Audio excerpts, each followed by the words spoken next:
Hey guys, it's Amber from Painted Creek Farm. I've brought you inside today. We're here in my kitchen and we are gonna go over all things sourdough. I've really enjoyed this journey the last few years and I want to be able to share this with you guys, share my aspect, share my kind of nuances that I've found along the way and present it in a way that goes along with my starter that I've started selling. So if you've bought a starter from me, thank you so much. If that's why you're here, welcome. I hope that this video is really helpful to you. I'm a visual learner, so maybe you are too. Instructions can only go so far when they're written down on paper, so here I am in the flesh to help you along the way. So, first things first, we're gonna go over all of the things that you need to start this journey. Some of these things I don't find are 100% necessary. Some of them aren't necessary but are really helpful, and some of them you really need to have on hand in order to do this. So first things first is, of course, 100% necessary, your starter. This starter, I have this in I believe it's a 1.5 liter WEC jar. This is my favorite type of jar that I have used for my starter. I've tried some of those fancy ones with the airtight lids, and I just don't like them. They're really messy to try and feed the starter in. Now, I take my starter out to feed it. I just find it's cleaner and I rinse my jar every time. If you leave starter caked up on the side of your jar, it's just gonna be susceptible to mold and crust and things that you don't really want living in your starter. So I like to use this jar. I fed this starter this morning. I just marked mine with a dry erase marker. It makes it really easy. I can just wipe it off. I had rubber bands for a while and sometimes they would snap in the middle of the night and I didn't know where my starter was or had been. So I find that the dry erase marker is really, really helpful. So there's my starter. This WEC jar is fantastic. It's a great size. You can do a smaller jar. I give my starter away. I give it in pint jars. I bake and I sell. So I have my starter in the WEC jar. This is my mother starter, the little one. And then when I have big bakes, I have these, I believe these are gallon jugs. I have these bigger ones that I make a lot of volume starter in. I fed this one last night and it actually is starting to fall back down. So you can see the difference in consistency, how this one's a little bit thicker and this one's a little more liquid on top. Your starter will change, it's okay. The next thing that you are going to need, this is something that again, is debatable on whether it's 100% necessary or not. I definitely recommend you to have one, especially for as cheap as they are. You're just gonna get so much more accuracy. It's a scale, a kitchen scale. This one is $10 right now on Amazon. I'm not sure how much it normally is. I can try and link it in the description. It's so nice. I make soap as well, and I never knew how invaluable this little $10 scale would be. It's wonderful to have for your starter. It's wonderful to have for making sourdough. Once you start this journey, you will see that most of the recipes are in grams. So this is really a lifesaver. Next, I love these. Don't come for me for doing it in plastic. I love this. This is a $1.25 bowl, mixing bowl from the Dollar Tree. I have about 25 of these things. They are phenomenal. They're so easy to clean. They're nice to hold on to when you're doing your stretch and folds. These are fantastic. This is what I mix my dough in and what I bulk ferment in. Some people use ceramic bowls, some people use glass bowls. The glass bowls are nice if you're just starting out, or even those big, I think it's pronounced Cambro, the big plastic kitchen containers that are square and tall, so you can actually see the rise of your dough. Those are nice. I don't have any problem watching my dough double in here. These are phenomenal. Highly, highly recommend them. I use these also to feed my starter. I just put them right on the kitchen scale. They fit perfect. I can still see what I'm doing. Highly recommend.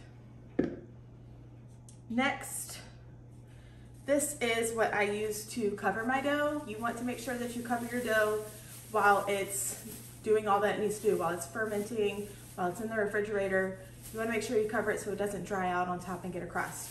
These come in a bag of like 200 on Amazon. I reuse them until they start ripping and breaking. These are great. I just put these right over top of these bowls, just like that. And they stay on there, and then they just pop right off when you're ready to do another stretch and fold or take your dough out or anything. Bench scrapers and little plastic scrapers. I use these to get the dough out of the bowls and make sure that I get everything out of there. You don't really want a ton of sourdough going down your drain. So these are great to make sure that you get all of the dough out of that bowl, which leaves minimal cleanup behind. This is a bench scraper when you're shaping your dough, which I'll show you in a little bit. Use this against the counter to tuck the dough and pull the dough, and it helps create tension without using your hands, and it's just a little bit cleaner. A rubber spatula, one of those things that I find is an absolute necessity. It's really gonna help you get all of your starter out of your jar, which again, eases in cleanup. You don't want that going down your drain. It gets everything out of there. You can mix up your starter with this and get everything back out of the bowl without having to get this guy back out to do it. And yes, mine has chicken feet on it. I love this little guy. A Danish whisk, Danish dough whisk.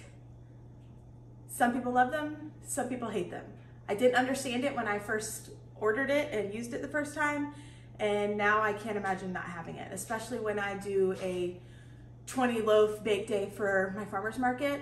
This thing is so wonderful. It really gets in there and gets your dough mixed up. It is easy to get the dough back out of. It's easy to clean up. I really enjoy this. Some people absolutely hate these and prefer to use their hands. Some people will not use these because one, they're metal, and two, they say that your dough actually wants your hands in it. I just prefer these. My hands already get wrecked doing sourdough on big bake days because you're washing your hands 100 times, the flour dries out your hands a lot. So I find for myself, the more that I can keep my hands out of the dough, the better. These are called bannetons. I have an oval one and I have a round one. You can use both. I really am starting to prefer the batards, which come out of the oval bannetons, versus a boule, which comes out of a round banneton.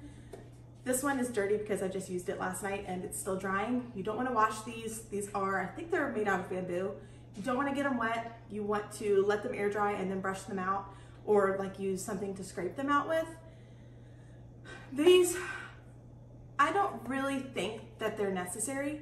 I actually, when I have loaves that I do inclusions with, and I will do my cold shaping in here, especially like a brown sugar cinnamon loaf, which is going to pull a lot of moisture out of the dough and kind of become sticky and a mess. I'm not putting that in my banneton. It's going to ruin it. So I use these. And again, people may come for me for doing it in plastic, especially Dollar Tree plastic. I just think there's worse things in the world. So that's my take. I am very open about it on my page. Everybody knows what I'm doing this all in. So the bannetons, they're great. I do find that for a plain loaf that they work really well. I actually believe that my inclusion loaves perform better and shape better in the plastic bowls, the mixing bowls.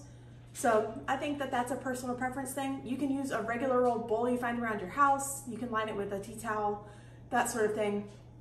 You can use any round or even oval object. People use colanders, line it with a tea towel or even just some flour, stick your dough in there and throw it in the fridge. It's gonna be just fine. So don't feel like you have to go out and grab all of this stuff. I am using really minimal items to do this, and I have days where I'm baking 20, 25, 30 loaves. So use what you've got around your house first. Find out if you enjoy doing this first. The starter, kind of mandatory. This little $10 scale, I would go get one. You're going to use it at some point in your kitchen. Everything else, kind of take it or leave it. Thing that I find you kind of really must have is a Dutch oven. This was $40 or $45 or $50 on Amazon. It's a Lodge. This is made in America. These are fantastic. This is the, I think it's a 5 quart or 5.5 quart. It's not giant, it is heavy. But I love this thing. I cook soups and stews and roast rabbit in here. It's awesome. It is heavy, heavy duty. This will last, you will pass this down to your kids. This will last you forever. So great investment for your kitchen all around. Definitely a good investment for your sourdough journey. If you don't want to go out or you can't go out and splurge and buy one of these, that's okay. If you have a roaster, like one of those big turkey roasters, something that you can cover your dough with, because ultimately when you're baking sourdough, the steam is what really helps to create that rise.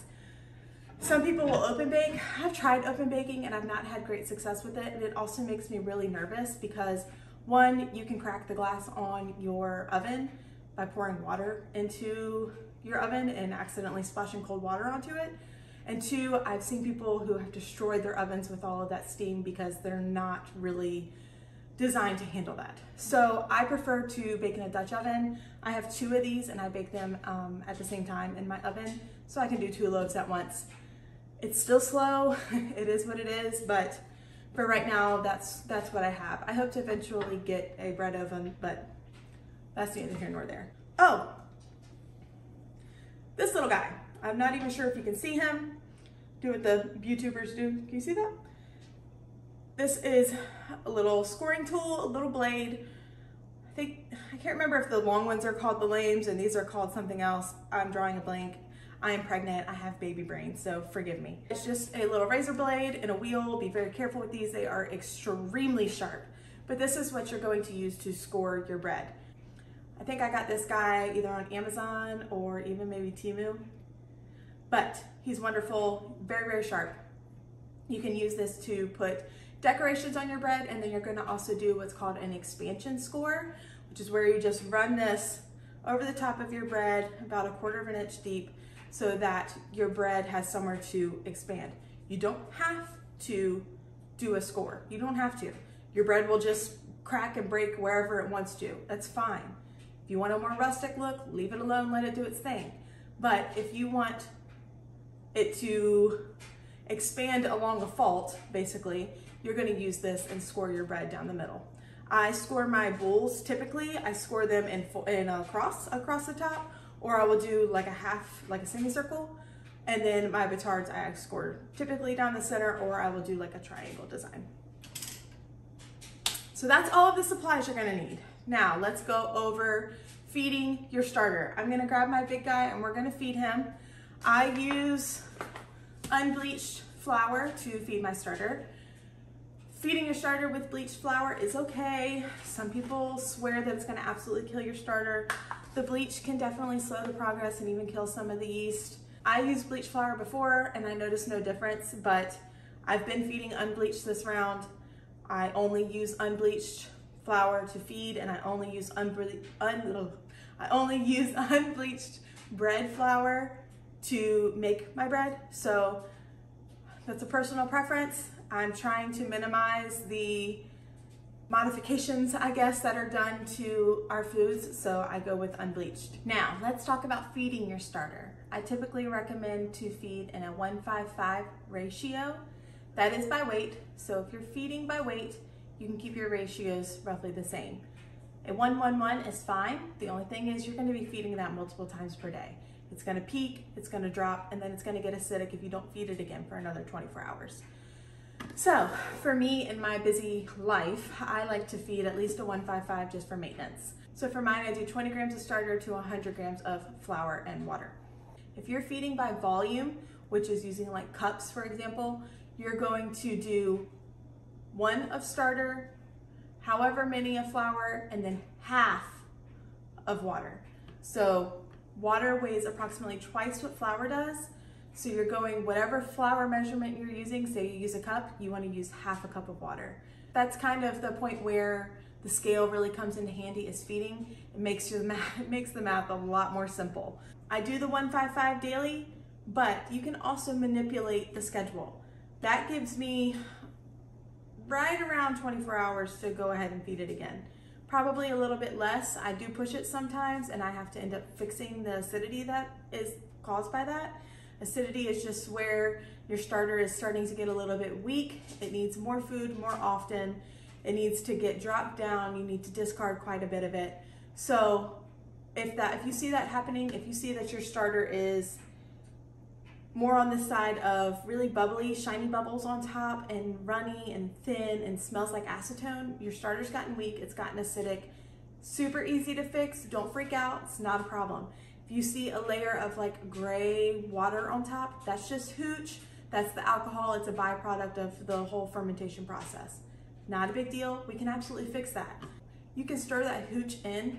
I discard mine. I just take it off. I feel like it takes longer for the starter to come back if I leave it in, so I just throw it away. Like, you could discard down to 10 grams and then feed it 100 grams of water and 100 grams of flour.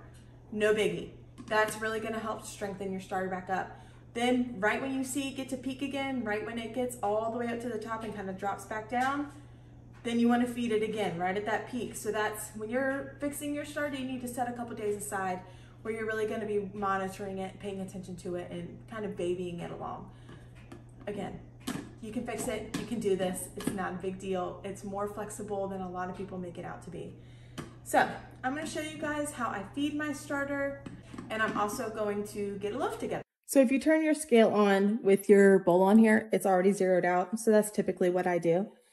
And then to feed, because my jar is so big, I'm going to go ahead and do 100 grams of starter and then 500 grams of flour and 500 grams of water.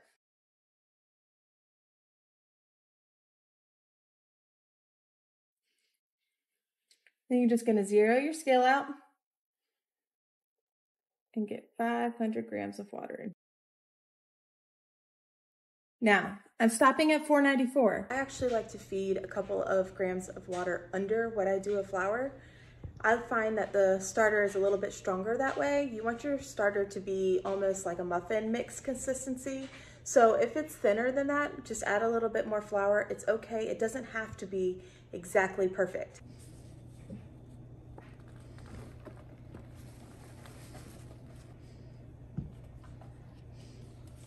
Then this is where the silicone spatula is really handy because you're going to get everything mixed in a whole lot better. I like to push it against the side to break up any clumps of flour.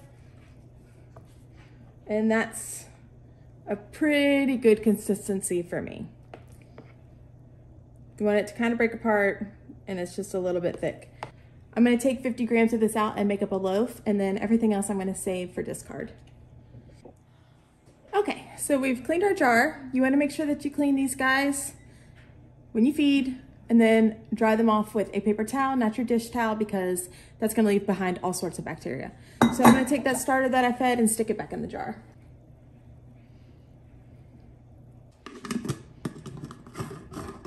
I'm going to turn it away from the seam. And I'm just going to mark this. I also like to write on here that it was a 1.5. Let's go over the entire process from mixing up the dough to actually getting to slice into our beautiful loaf of bread. So the first thing that you're going to do is mix your ingredients. You're going to take 50 grams of starter, 350 grams of water, 500 grams of, I use bread flour, and 10 grams of salt. I mix them all together at the same time. I do start with mixing the starter and the water first, and I mix those up. It just kind of helps to incorporate the starter a little bit better, and then I mix in my flour and my salt. Okay. So there's my 50 grams of starter. Then I'm going to zero it out, and I'm going to put in 350 grams of water. I'm going to take my dough whisk and just give this a little stir.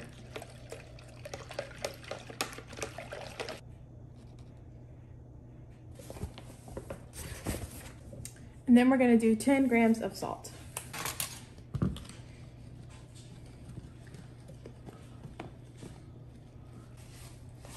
Now it will look dry and you will want to add water to it. Do not do so. You can see it's starting to come together, but there's still a lot of flour and stuff at the bottom. Don't worry about that. Just mix it together until it's mostly combined. I like to scrape anything off the sides, any flour bits.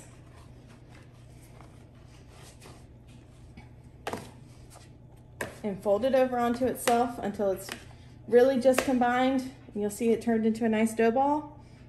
For the most part, it still seems dry. It's okay, this is what it's supposed to look like.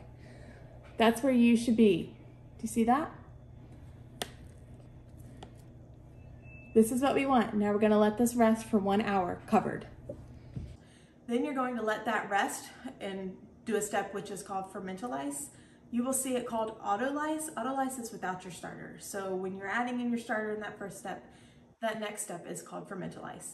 So the fermentalize step, I do an hour and let the dough rest, let everything really get incorporated and melted together. And then you're going to perform your first set of stretch and folds. Stretch and folds is where you take your dough and you pull it on each side. Pretend it's a square and not a circle. You're gonna pull it on each side just before you feel it start to break apart, and then rest it onto itself. And you're gonna do that around the dough. The first set, I do more than 4. Typically I do 4, 1 on each side. But for the first set, you wanna just kind of do it until you really feel like the dough has started to smooth out, has started to get nice and strong, and everything is really well incorporated. These stretch and folds are gonna help create your gluten network. It's gonna help strengthen your dough and give you a nice oven spring. Because sourdough is a naturally leavened bread, there's no yeast, no commercial yeast here to help produce that gluten network. So we're kind of doing it manually with the aid of the wild yeast that's in our starter. After these stretch and folds, and I will insert a video clip of me doing them, after this first set of stretch and folds, you're going to do another set of stretch and folds every 30 minutes over the next 2 hours. So you're just gonna move, like I said, around the dough, make sure to pull gently and then lay it on top of itself. You don't want to break the dough because then that's going to disrupt that gluten network that we're trying to develop. Just wash my hands. Going to do our first set of stretch and folds. So you can see this is what our dough looks like right now.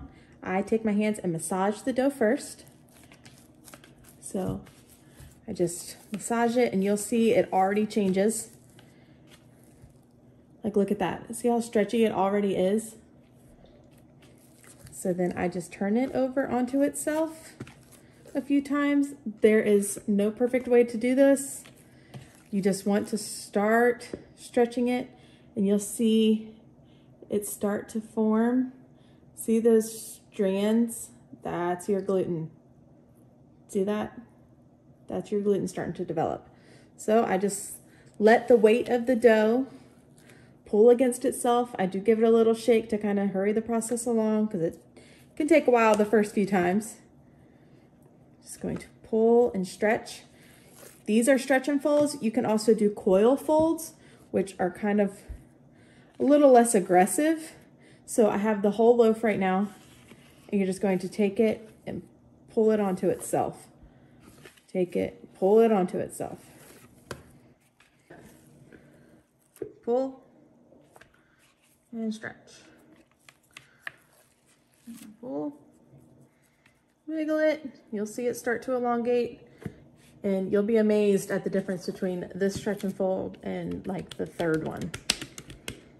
So see how it's still kind of rough looking. It's gonna stick to your hands. This is why you have to wash your hands a million times. And of course you don't want to be touching dough with dirty hands. Then I just kind of fold it onto itself. You'll see it start to smooth out.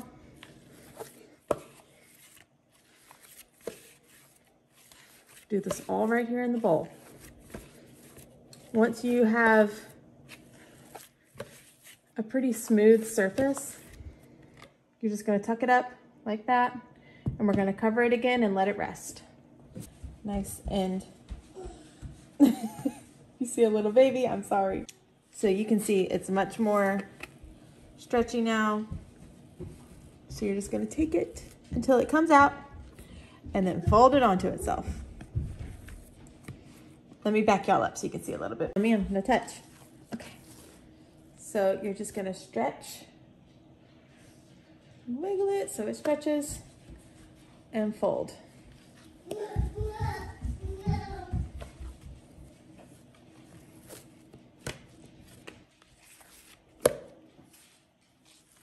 And then I like to just roll it over.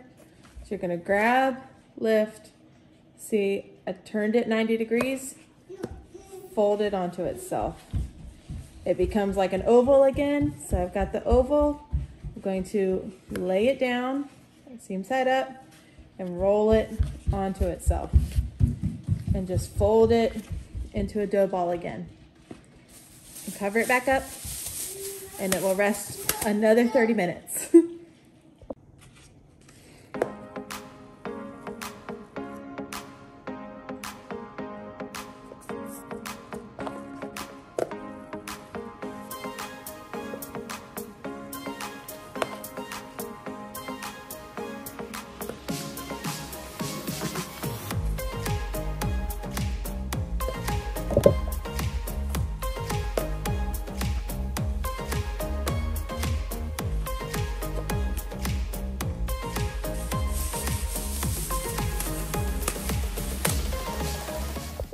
My phone died, so this is the fourth stretch and fold, and you will really see a difference between the first stretch and fold and this one. The dough is completely different.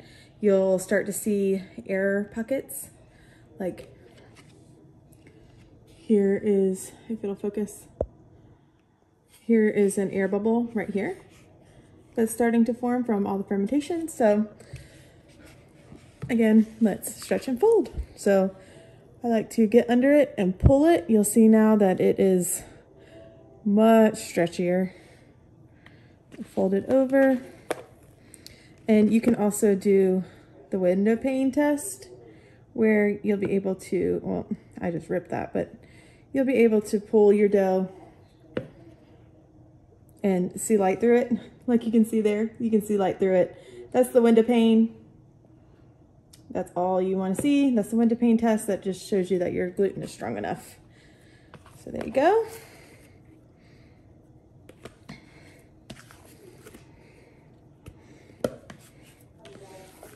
And then you just tuck, lift, fold.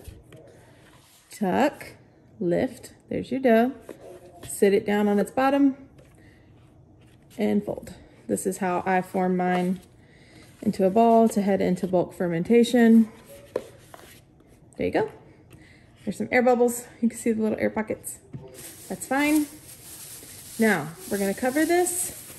This is going to rest for the next, this is a terrible time for me to be doing this. This is gonna rest for the next 8 to 12 hours, maybe possibly even longer. I'm probably gonna end up leaving it longer.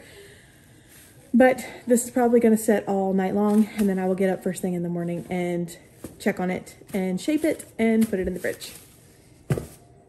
When we're done with our stretch and folds, we're going to move into what's called bulk ferment. Bulk ferment, there's two things that are super important in sourdough. Your starter strength and your bulk ferment. I find you can kind of get some wiggle room in those other steps, but those are the most two important steps. As long as you do these two steps properly, you're kind of okay. Your loaf's going to pretty much turn out. It might not be perfect, but it's going to have a nice crust and a nice rise. In bulk ferment, temperature is really important. So right now it is January in Virginia, so it's a little chilly, and like today it's really chilly, and we have a wood stove that we mainly heat our house with. So it's chilly in here. It's probably 63, 64 degrees. So I have to keep that in mind when I'm planning out my bakes, because in the summertime, my bulk fermentation is going to be a lot shorter because it's going to be anywhere from 72 to 75 in here. And then in the wintertime, it's definitely a lot cooler. So that bulk fermentation is going to happen a lot more slowly than it is in the summertime. So keep that in mind when you're planning out things. And say you start doing your sourdough in the winter, and then you move into summer and you're like, my dough's not turning out the same. It's probably the temperature. So keep that in mind, both for feeding your starter. Your starter is gonna feed, it's gonna eat a lot more quickly in the summertime, and then also your dough is going to rise a lot more slowly. Now this is also something to keep in mind if you would like to manipulate the whole process. If you would like to manipulate your starter, make it move along a little bit quicker, put it in the oven with your light on. Don't turn the oven on, just put it in the oven with the light on. It's gonna be warmer in there than it is in your house in the winter. Or you can do the reverse. If you're going on vacation, feed your starter a lot, stick it in the fridge. It's gonna slow down the process and give you a lot more time. So just some tips to kind of keep in mind, keep in the back of your brain to be able to make this process work for you versus you working for it. And that's what I mean when I say that it's a little more flexible than people make it out to be. You can do this around a busy schedule. You don't have to be a stay-at-home mom. You can do this if you're working full-time, if you're away from home, you can still do this, and I will help you. Send me a message. So for bulk ferment, this is where you're going to get the majority of the rise of your bread. I like to bulk ferment up to just under doubled. So I'm going to let my dough almost double. Then I'm going to shape it, pop it into one of these, pop it into one of the bannetons, and stick it in the fridge for anywhere from 5 to 36 hours. The longer it's in the fridge, the more flavor you're gonna develop. But for the bulk ferment, leave it at room temperature. Don't put it in the fridge. Bulk fermentation is not gonna happen there. So you wanna put it on the counter, keep it covered. I like to cover mine with those plastic covers I showed you in the beginning. If you need bulk fermentation to happen more quickly, you can up the amount of starter too. So also keep that in mind. So after bulk fermentation, your dough has doubled. You're ready to put it in the fridge for it to develop some more flavor and go into your cold proof. You're going to shape your dough. Shaping your dough is turning your dough out with the seam side up, the bottom up, onto your counter. I like to use rice flour. Rice flour doesn't have any gluten in it, and it's not going to really stick to your dough and add any sort of gluten into it. I like to use rice flour, just a tiny, tiny, tiny bit, goes a very long way. And if you fermented your dough properly, it's not gonna be sticky anyways on the outside of it, so it's really not gonna stick to your counter. I stretch my dough out into a square, and then I fold it onto itself and then roll it up. Depending on which banneton I'm using or which style of loaf I'm trying to make, either a boule or a batard, I shape it a little bit differently, but for the most part, they're kind of the same. Just the very last step is a little bit different. And then you're gonna push and pull the dough into a ball, making sure that you have a nice round piece of dough and that no corners or anything are sticking out and that your seams are all put together. Then you're gonna take your bench scraper, you're gonna slide it underneath, dump it into your banneton with the seam side up, and I like to do the zipper method, and you just take the dough and kind of fold it next to each other, cover it again with your plastic wrap, and throw it in the fridge. This is the rice flour that I was talking about earlier. This just really helps to keep your dough from sticking to anything. You do not need a lot. Like, that is more than enough for this loaf. And I'm going to go ahead and lightly dust my banneton as well.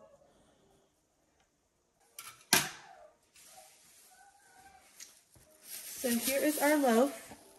You can see the difference in the size from yesterday and today. It's nice and jiggly. We have a nice big air bubble on top.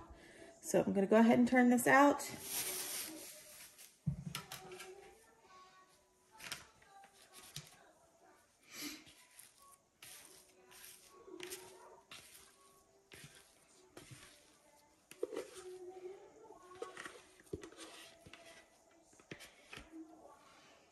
There we are. Now I have this zoomed out, so hopefully it doesn't look too distorted, but I wanted y'all to be able to see everything that I was doing. So I don't manipulate it too much. I just pull it out. If you were adding inclusions, this is the step you would be doing that at. So here's our loaf. I'm not really gonna pull it out any more than that. You can see we still have some air pockets. Those will kind of go away as you create tension in your shaping. So I just, actually because I'm gonna do this in the batard, I'm gonna fold up, and then I'm going to fold in, and fold in. And then I like to pull a little bit. Pull, pull, pull, pull, and then push and pull. Push and pull. And I will show you guys, I'll show you later. This is for the batard style, the oval style. I will show you a boule later, but you can just see I'm just kind of tucking in the seams on the ends. And then I will use my bench scraper to get a little bit more tension created.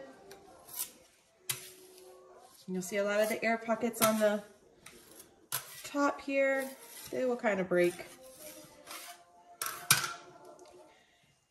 if you've really fermented your dough right, they may not break.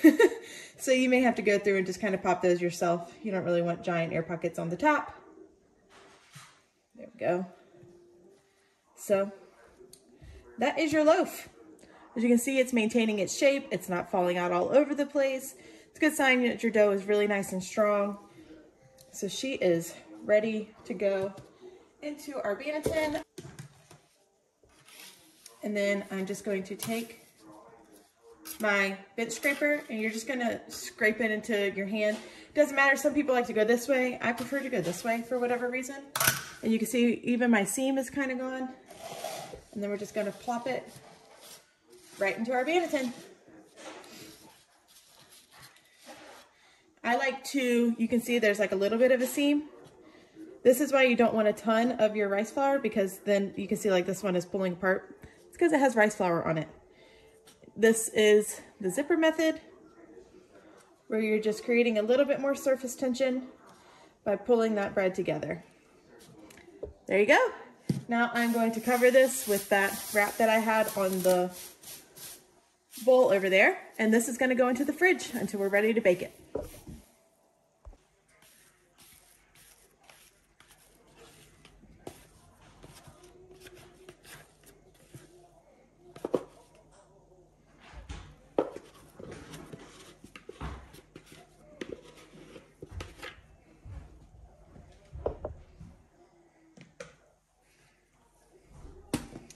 So this is the bowl shaping.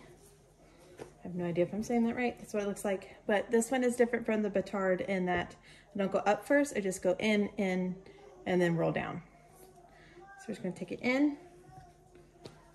in, pull just a little bit, and roll down. So now you can see it's a little bit more of a square versus the last one we ended up with was more of a rectangle. So you've got seams on both sides of this. So you're just going to pull onto those.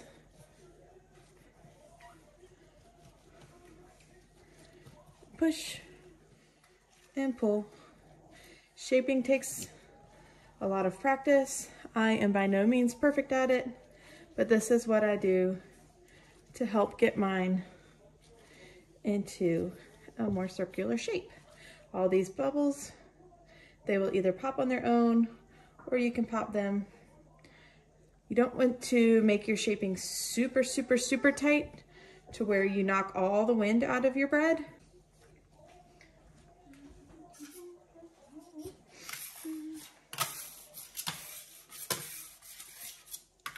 Okay, I have a nice round little loaf here.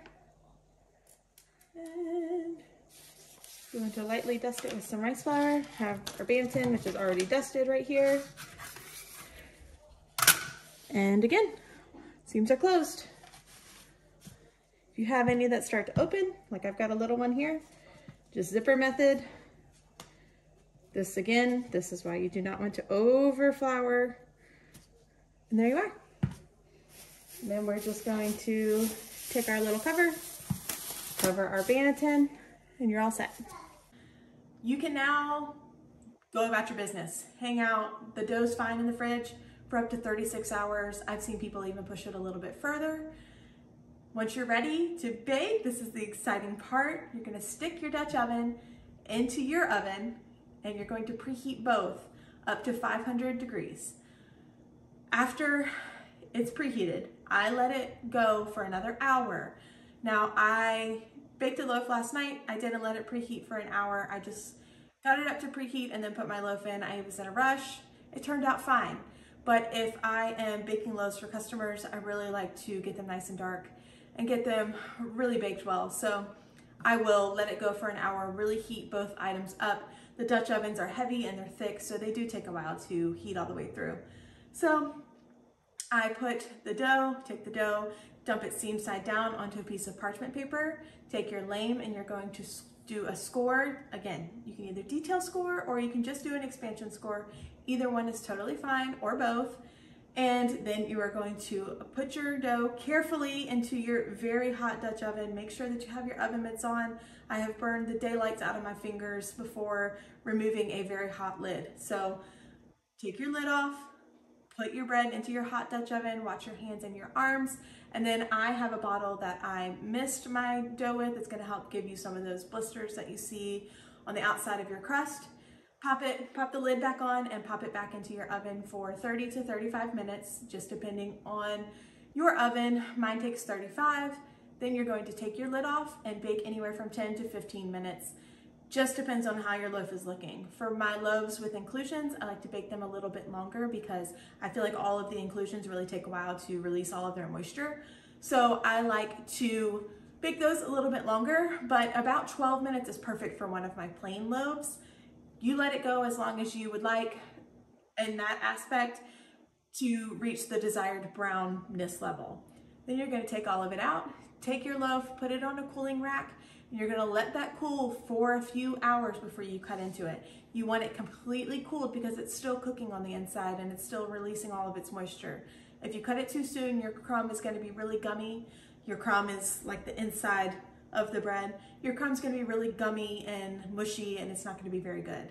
Still gonna taste great, but the texture is gonna be off. So give it a few hours, let it rest. I know it's really, really hard to let that dough sit there, let that loaf sit there. I know you wanna cut into it. I know you want hot bread, just give it a minute. Let it cool. I like to let mine cool for at least 3 hours before I cut into them. Then you get to slice your loaf and enjoy what you've done. I'm just gonna dust off any excess rice flour you've got on there.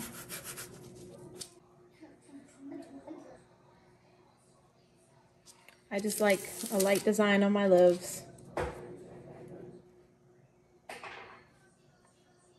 This is just decoration. This down the middle is the expansion score. So hopefully you all can see it. Let me see if I can get a little bit better angle.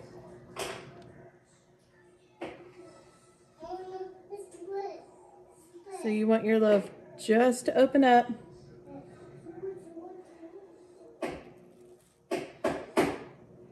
And you can see how my loaf, let me zoom in. You can see how it kind of has like a skin. That's what you're looking for.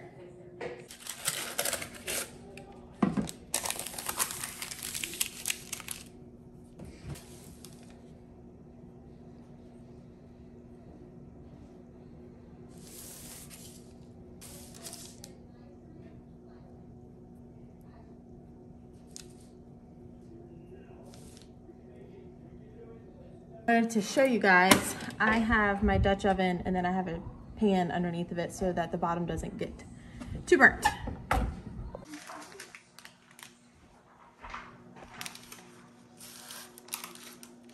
I'm just gonna set it, and I missed.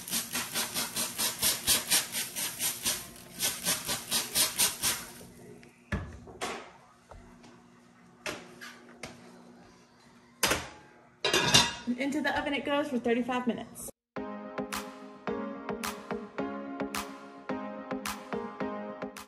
From there, honestly, the possibilities are endless. I hope that y'all really enjoy bread making. I hope you enjoy sourdough making.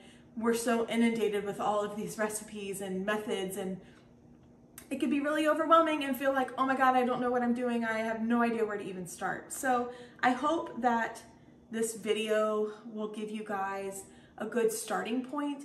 I hope that I have like beginner-fied it enough. I have not been doing this forever, but I do feel really confident in my abilities to present and make and bake a good loaf of bread.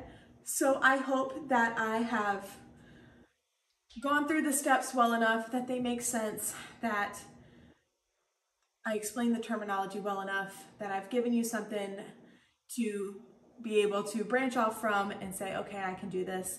I hope that I've given you some confidence, because I feel like that's all we need to be able to start this journey. So please don't feel intimidated by it. It can seem that way, but it really is fun. Don't take it too seriously. Bake a few loaves, fail at a few loaves, keep going, brush yourself off, and try it again, because it's worth it in the end, and it's worth it to be able to teach somebody else to do it. And seeing people and talking to people who, you know, my son, for example, about a year ago, I had stopped baking for a little bit. I had just gotten really overwhelmed with it and just felt I didn't have time. And he was like, "Mommy, how come you don't make bread anymore?"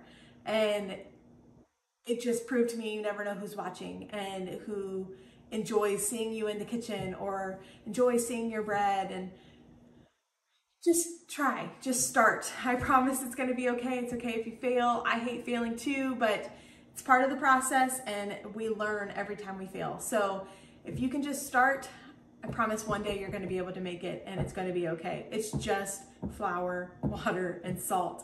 I promise that we can do it together.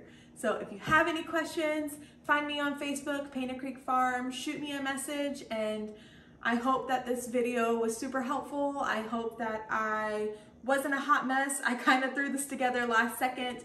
I just started selling starter, and I've been selling bread for a while, but I did just start selling starter, and I wanted something to be able to show my customers, hey, watch this. This is, you know, your printed instructions. This is what they look like in real life. So I hope that this isn't total scattered brain, pregnancy brain mess. I hope that it makes sense. And I hope that it was a good enough video to present to you guys to be able to show you how to start this. So until next time, maybe even tomorrow, I hope you guys are doing great, and I hope you guys have a great week. I'll see you later. Bye-bye. As y'all watch this video, please keep in mind that this is the first time I've ever brought the channel, I've brought y'all into the house. And this is not a cooking channel, this is a farm channel, and I don't know what I'm doing when it comes to filming like the whole food thing. I love, love, love, love, love to cook. I love to bake, especially sourdough. It's really become a huge passion of mine over the last few years. But please don't judge my filming and my talking, and if I talk too fast or if I skip over something that you really needed, please ask questions. Please tell me, hey, you missed this. Hey, I don't know XYZ. Can you go into that further? I'm never one that's going to be like, no, blah, blah, blah. No, please ask me because I 100% don't know what I'm doing when it comes to kind of filming this. I enjoy teaching, but I like teaching about animals. And so this is my first time kind of teaching somebody or teaching people how to cook anything. So please don't be afraid to ask me questions. If there's something that I either didn't go over or didn't explain well enough, please ask either in the comments here or head over to our Facebook page and ask me there. I am more than happy to go more in depth on something that you maybe didn't grasp or something that I missed. So just a disclaimer there. And another disclaimer, I am no master baker by any means. I have just started this journey a couple of years ago. I sell at markets, I sell, you know, locally. So I am no master sourdough creator. So please take my advice with a grain of salt. It's worked really, really well for me. It's worked well for people that I've helped. So, but I'm not writing a book anytime soon or anything. So if you are more educated, please feel free to educate me, but also don't belittle me or anybody else in the comments. I'm making great bread, in my opinion, in other people's opinion. So come for me if you want to, but just keep that in mind.